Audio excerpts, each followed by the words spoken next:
thing about the pandemic for me has been missing out on experiences. I had to leave my study abroad in Spain, and I've not been able to spend as much time with friends and family as I'd like. The hardest thing about the pandemic has been the uncertainties throughout the whole situation, when all the plans you made were messed up and you're always out of your comfort zone with nothing you can control. And I think it's really hard to cope with the fear and the anxious you have during this time. The hardest thing about the pandemic has been the inability for me to be able to go to church and spend time with other Christians physically, to see them, home group meetings, prayer meetings. We've done a lot over Zoom, but there's nothing quite like being there with someone in person. So I'd probably say that's been the hardest thing in relation to the pandemic. The hardest thing about the pandemic has probably been the number of Zoom calls and the hours I spend in front of a computer screen. But that said, imagine a pandemic without the Zoom calls and not being able to see people at all. So it's been a mixed blessing. I'm able to stay in contact, I'm able to see and be a part of the community of people, and as well as keep connected with family and friends. So in one sense it has been the hardest thing, but it's also been the thing that helps me get through it.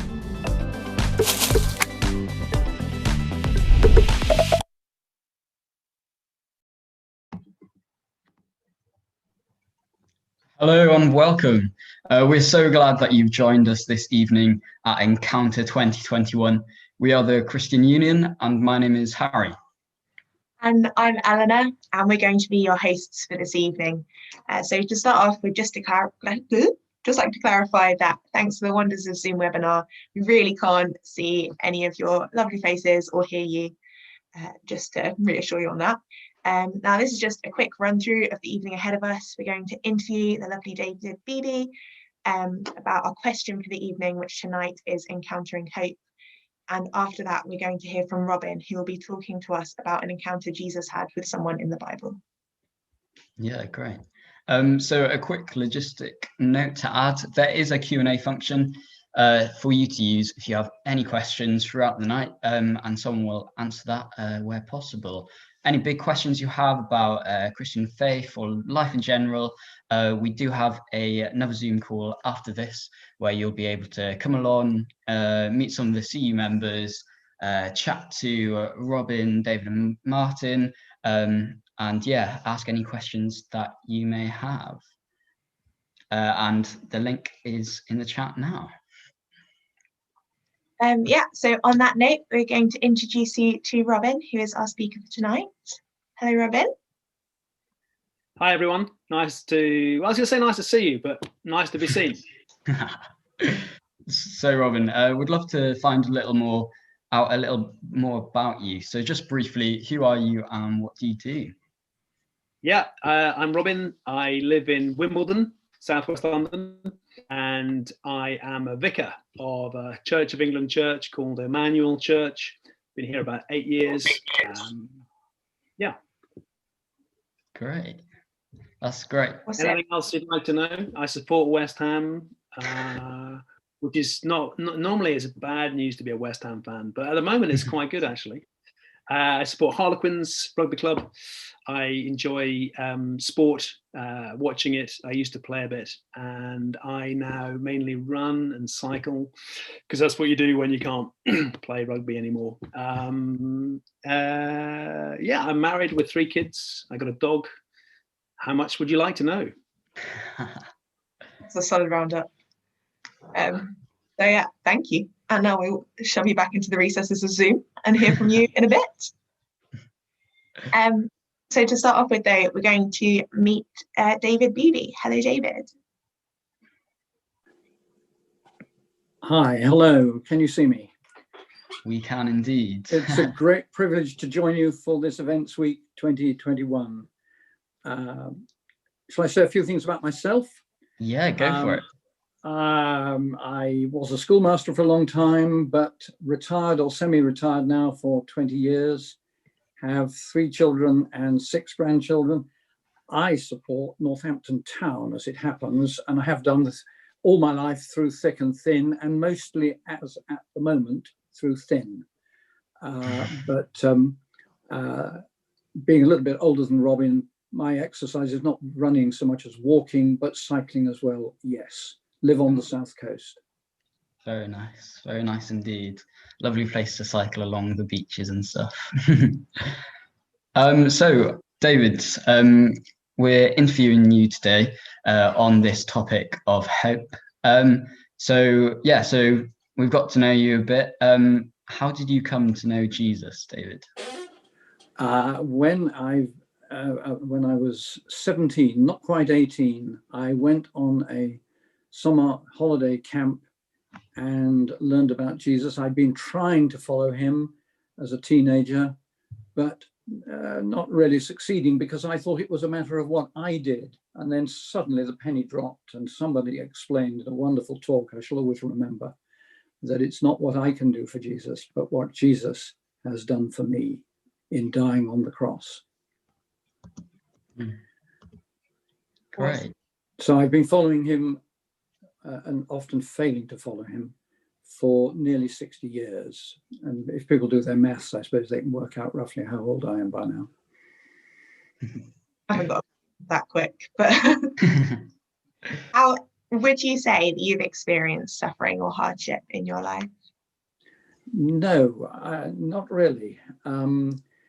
As you know, and I can tell you more in a moment, my life changed considerably about 8, 9 months ago. But for much of it, my boundaries, as the Bible says, have fallen in pleasant places. And I've had a very privileged life, enjoyed it enormously, been very blessed. So probably not a great deal of suffering, no. But hope. Yeah.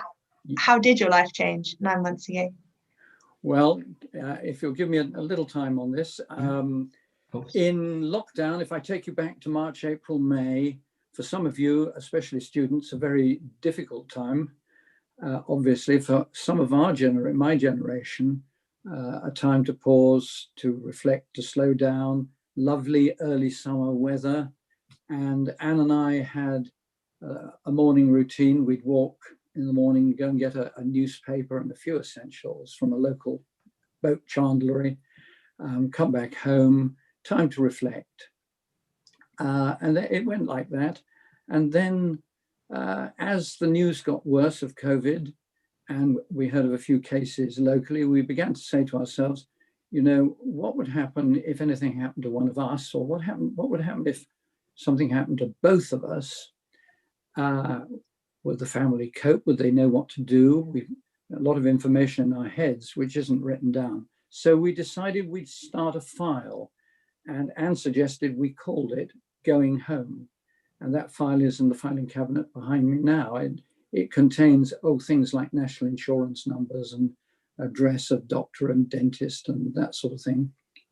But we also said, look, if anything happens, let's choose a few hymns that could be sung at our funeral. And that we did. On several occasions as we walked, Anne said, won't it be wonderful to be in heaven, where there'll be no more death or mourning or crying or pain.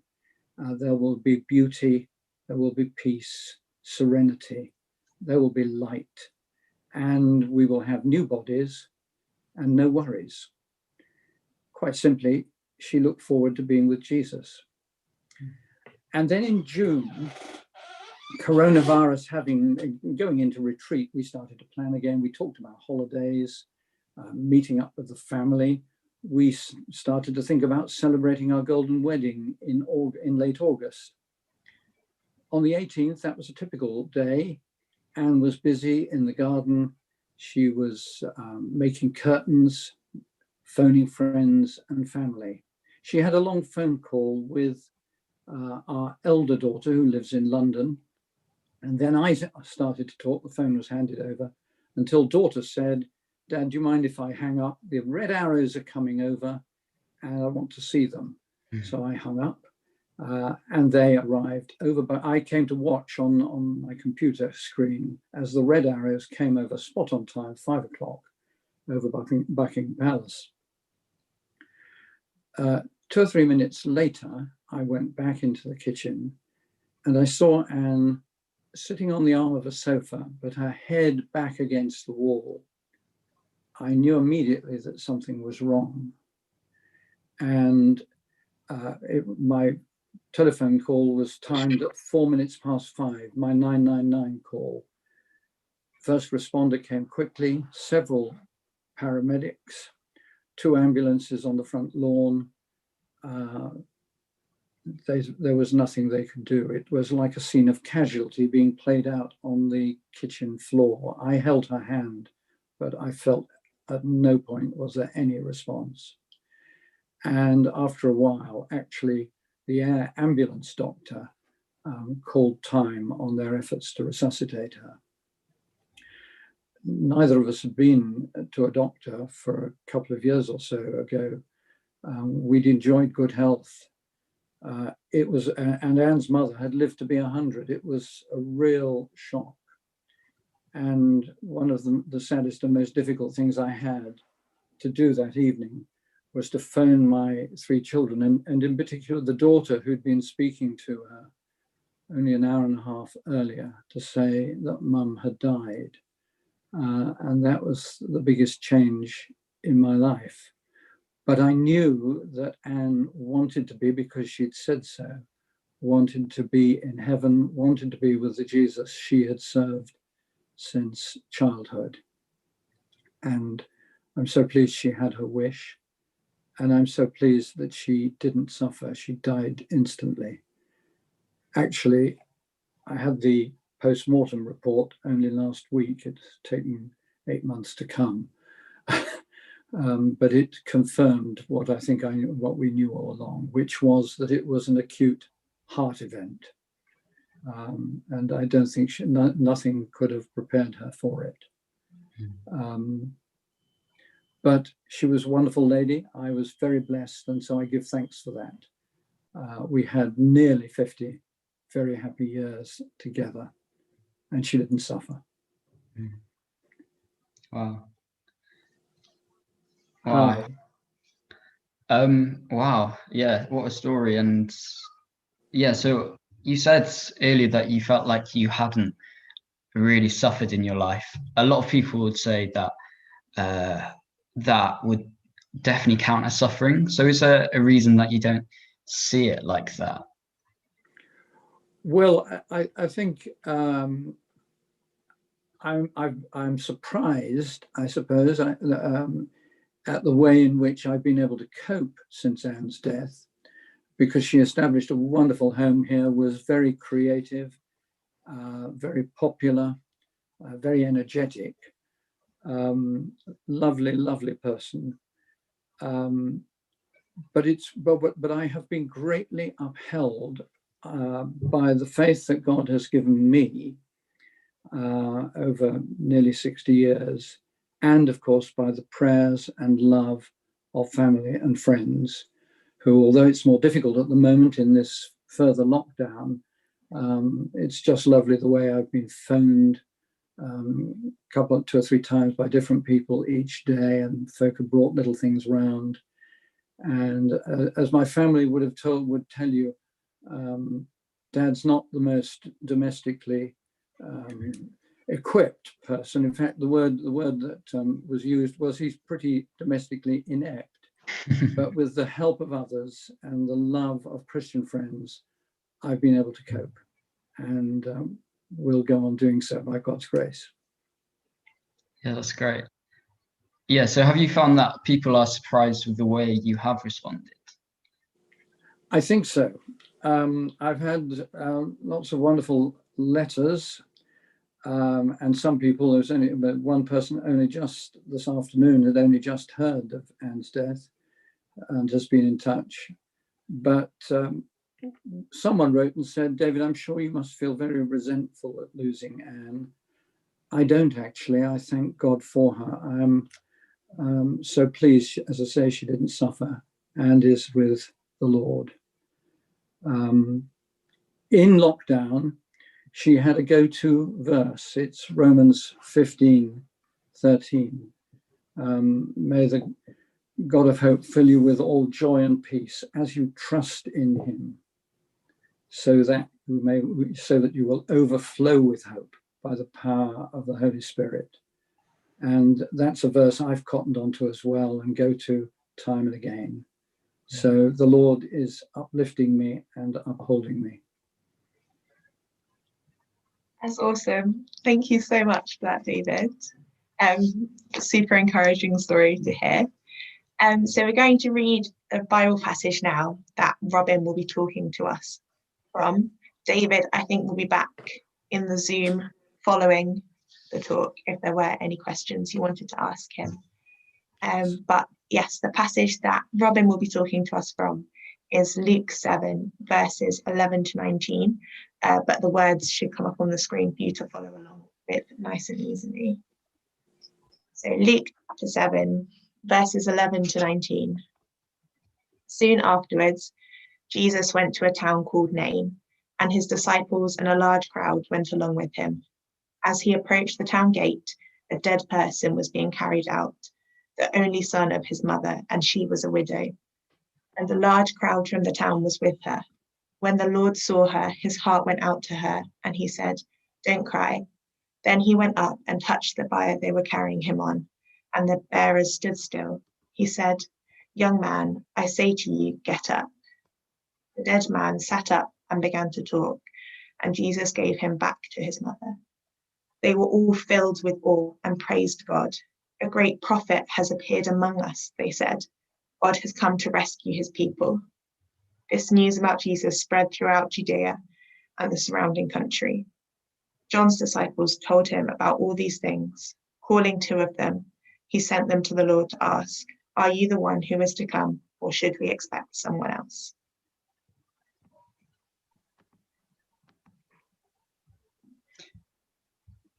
That's great. So we're now going to hand over to Robin, who's going to speak to us on the theme of encountering hope. So over to you, Robin. Thank you very much. Great, thank you. Hi, everyone. Thanks so much for connecting tonight. Really glad to have you on this webinar. And thank you, Eleanor, for reading that passage. And David, thank you so much for that very moving and honest interview. It really helps us as we explore this theme of encountering hope. How do we get through hardship? There's a saying, isn't there? Life sucks, and then you die.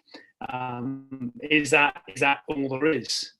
Well, no, we can have hope, as we've heard from David tonight. And to encounter that hope, we need to encounter the one person who can change life after death, and indeed life before it, Jesus Christ. Now, perhaps more than at any time since World War II, our society has been confronted with death during this year of pandemic.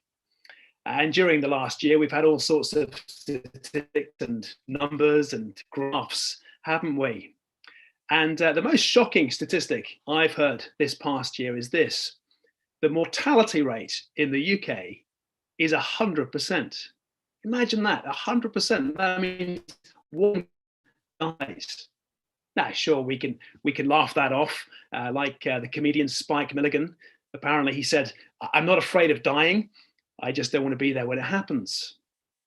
But you know, no amount of humor or no vaccine, however brilliant it might be, will ever change the mortality rate. Each one of us is going to die at some stage. Now, you're all young, and I hope that for you won't be for a very, very long time. But the fact is that sometimes young people do die, don't they? Maybe you've already experienced the sadness of losing a friend in your life, or perhaps a relative has died young, like the woman who is burying her son in that true story we've just had read. It's a true story that Luke reliably records for us in his book, in his gospel. We know from elsewhere that Luke was a medical doctor. So he was no fool, especially when it came to kind of medical matters of life and death. And on each of these 6 evenings, we're going to look at an encounter Jesus has with someone that Luke records for us. And we're going to see how we too can encounter this same Jesus. So let's remind ourselves what happened in that true story that Eleanor's just read. It begins with a great crowd with Jesus going into a town, meeting a great crowd coming out of the town. You see, it was a funeral procession in a very small town called Nain. Now, this is the only time in the whole Bible that Nain is mentioned. It was a nowhere place. And yet, wonderfully, with Jesus, there are no nowhere places. Now, all funerals are sad, aren't they? But this one was particularly sad. You see, the man who died was young. Now, no parent should have to bury their child, but that is what's going on here. Normally, isn't it? It's children who bury their parents, but here we've got a parent, a woman, who is burying her son. But it's not just his early death that makes this so sad. This was her only child, and she was a widow, which in those days made her an absolute nobody. So here we've got a nobody in a nowhere place, but not to Jesus. Now, maybe you feel that sometimes. Maybe you feel like you're a nobody, that you're insignificant, that no one really cares about you. But Jesus does. With him, there are no nobodies. Now, being a widow is always hard. I'm sure David would testify to being it's hard living on his own and missing Anne. But it was especially hard to be a widow in Jesus's time, with no husband, with no children, with no help from the state. That was the end of her family line and her financial prospects. Well, it seems that the people of Nain realized just what a big deal this was. And this was a particularly brutal funeral. That's why we're told there was a big crowd joining the widow as she buried her son. This depth of sadness that she felt was shared by many. And I reckon the big question they were asking is the one we all ask when death strikes. Where is God in all this? We might be thinking, where is God in the COVID crisis? Where is God when life's hard? Where is God when someone I love passes away? And the answer is, he's right in the middle of it all. You see, Jesus says that he is God on earth. Now, I realize that's a huge claim, and it may well be one that you want to ask later on in the chat. How can we trust Jesus' claim? But just for now, see, where is Jesus? He's right in the middle of this scene of intense grief. He doesn't turn back. He doesn't pass by. He doesn't skip over this nobody from nowhere looking for strategic people and in big places. No, he comes close to her. His compassionate heart, it's like a magnet that's drawn to sadness rather than repelled by it. Luke tells us, and when the Lord saw her, he had compassion on her and said to her, "Don't cry." I used to live in Delhi for 6 years. So a big shout out to anyone who's got any connections with India. And if you've ever been to an Indian city, you'll know how distressing it is. Stop at the traffic lights and hugely needy people come and tap on your car window asking for money. It's really heartbreaking. Well, at the traffic lights at the end of our road, we were always approached by the same man. He had the biggest smile and the coolest sunglasses. But you know, he had no fingers and no lower leg beneath his knee. You see, he was a leper. Now, what happened in my heart when I saw this guy? Compassion. That's what happened. At least some compassion. We would sometimes give him food and clothes in the winter.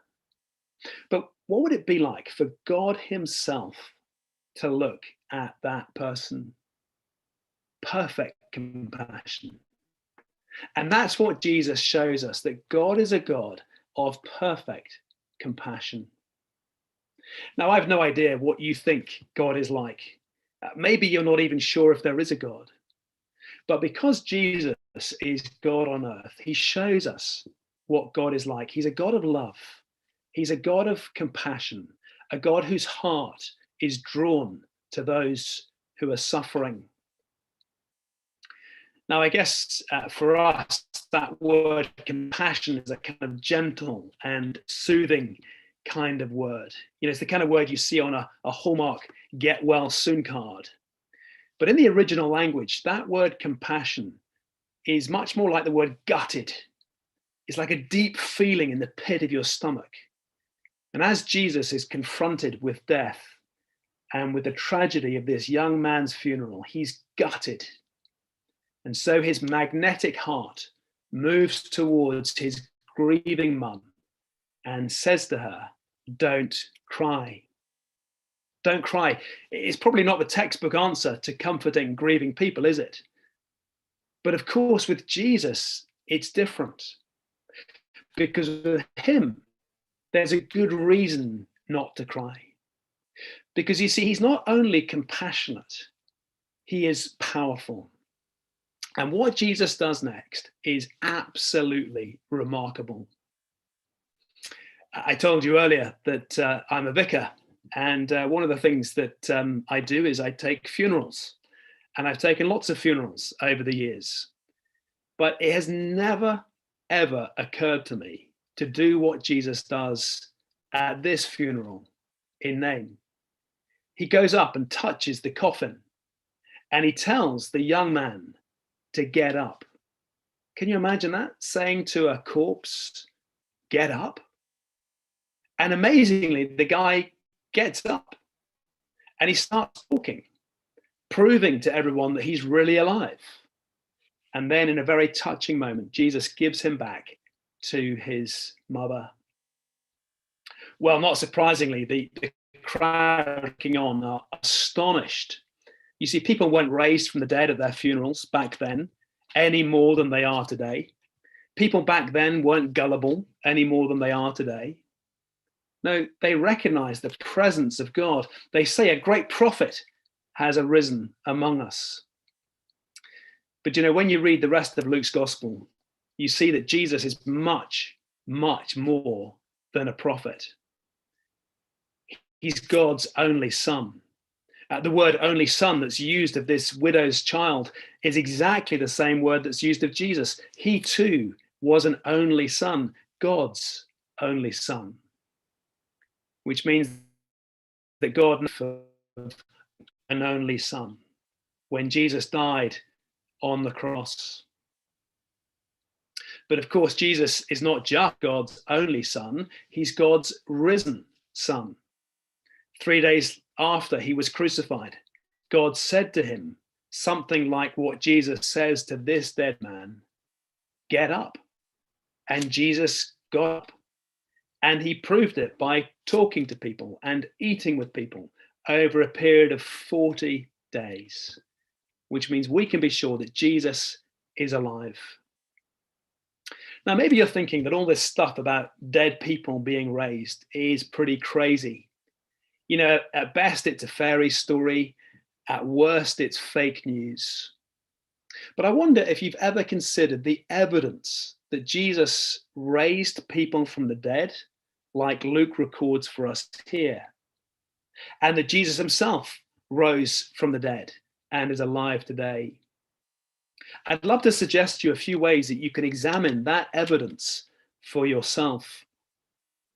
After I've finished speaking, there's a chance to get into breakout rooms. Why not stick around and ask one of us why we believe this stuff? Why not ask a Christian friend to read the Bible with you?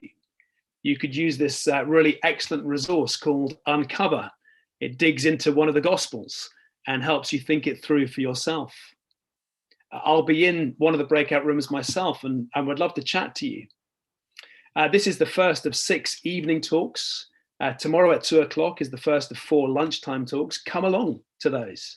Ask your questions. Find out more.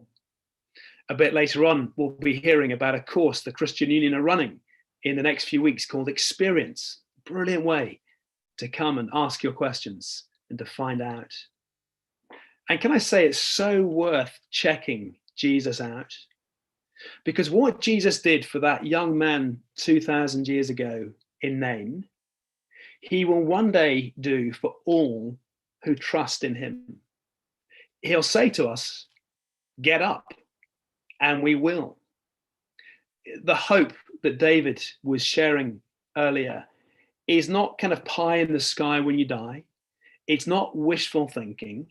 No, it is rooted in the reality of Jesus Christ and his resurrection. Do you know, in my job, I'm often with people who are struggling, who are suffering, maybe who've lost a loved one. And so often they ask the question, why doesn't God do something? Maybe that's a question you've often asked. Why doesn't God do something? I mean, he clearly can do something, right? I mean, here's Jesus doing something right here in Nain. Why doesn't he do something in my situation? And the answer is that God has done something and God will do something. So he has done something. He's raised his only son from the dead. And he will do something. One day he will raise all who are united to Jesus from the dead. Yeah, but that's a long way off, you might be thinking. What about now? What about the trouble I'm facing right now? What about the heartache I feel tonight as I go to bed? Well, here's the good news I want to finish with tonight. Jesus Christ is the same yesterday, today, and forever. That the Jesus we meet here in Luke chapter 7, the Jesus whose compassionate heart is magnetically drawn to sufferers, the Jesus who cares for nobodies in nowhere places, the Jesus who has the power to reverse death, he is the same Jesus who's alive today. You know, I think some people have this idea that because Jesus lived 2,000 years ago, he's kind of remote. Or that because Jesus is in heaven, wherever that is, he's miles away. But I want to tell you tonight, he's not. He's close.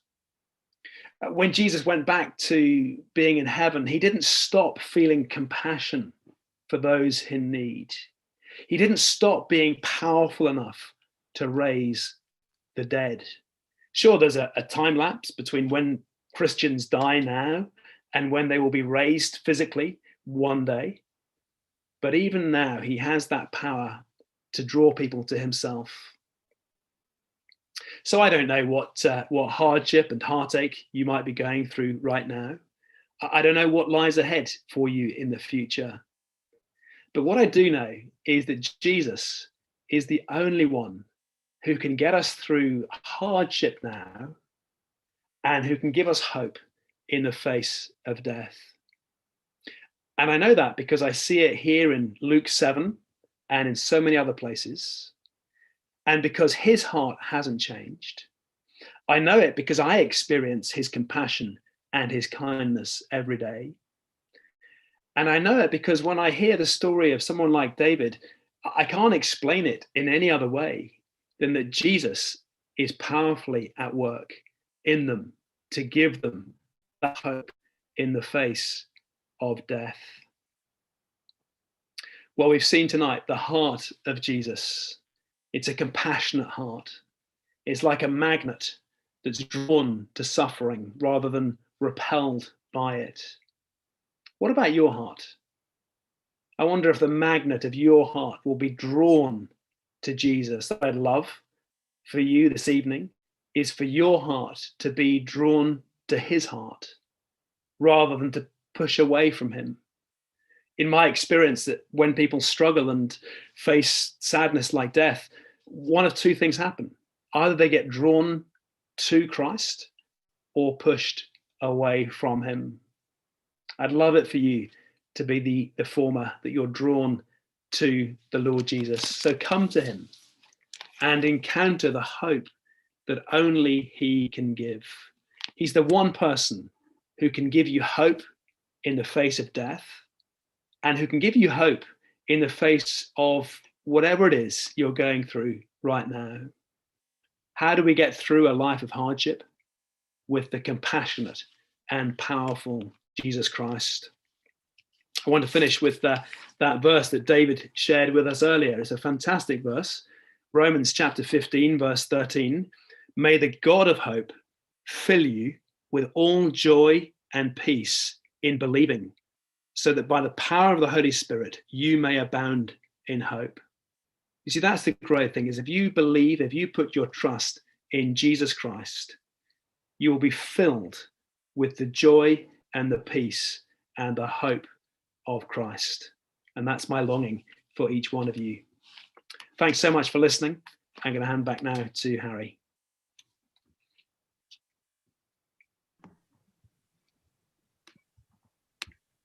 Thank you so much for that, Robin. I hope that has answered some questions, or maybe brought up some new ones that you didn't have before.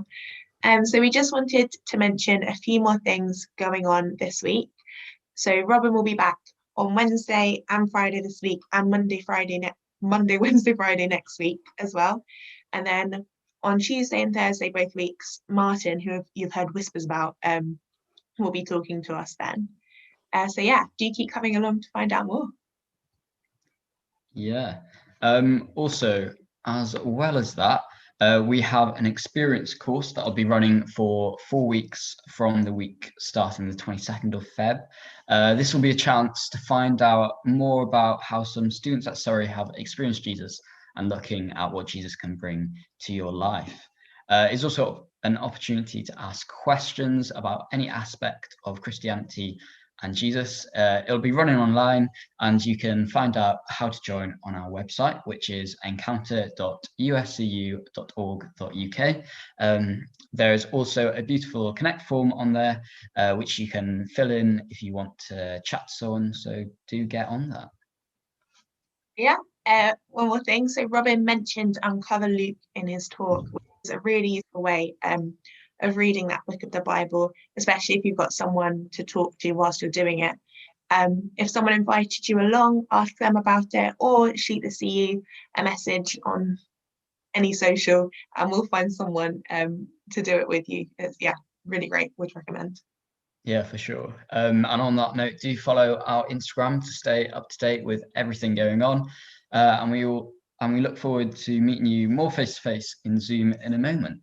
Just to reiterate, this is a chance to chat either to a CU member or our speaker tonight, or just to each other. And you can come and be as anonymous as you like, turn your video off, change your name, whatever. Just come and have a nice conversation, and yeah, so thanks again for joining us. Have an amazing night, and hopefully see you in a bit in that Zoom. Yeah, thank you very much. See you.